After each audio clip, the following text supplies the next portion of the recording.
Moment qui va être terrible parce que la victoire va être déclarée, Biden va dire effectivement moi j'ai passé la barre des 270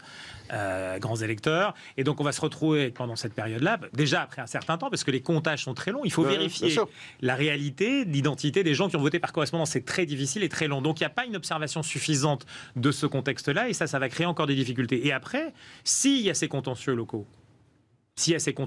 ils vont aller vers les juridictions de l'État, et puis ensuite, on peut aller jusqu'à la juridiction de l'État. Il y a déjà des appels démocrates sur les contestations qui sont faites, ce qui veut dire qu'on va être dans une bataille maintenant juridique, une bataille juridique au niveau de chacun des États, et ensuite, on va aller à la Cour suprême, parce que ça peut être la trajectoire finale autour de cette élection. Donc, on n'est pas au bout des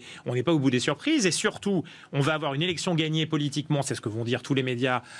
demain ou après-demain par Joe Biden, et puis on va avoir derrière un processus compliqué, qui plus est compliqué par le fait que donc il aura gagné provisoirement. Oui, et les gouverneurs à l'intérieur des États ne sont pas tenus. Ils peuvent très bien désigner des grands électeurs par eux-mêmes. Donc, c'est-à-dire qu'il y a même un cas de figure qui pourrait être un autre cas de figure à la Cour suprême, qui serait que les gouverneurs républicains, par exemple, dans lequel Joe Biden a gagné, pourraient déclarer que les grands électeurs vont à... Un dernier mot, Philippe Carson.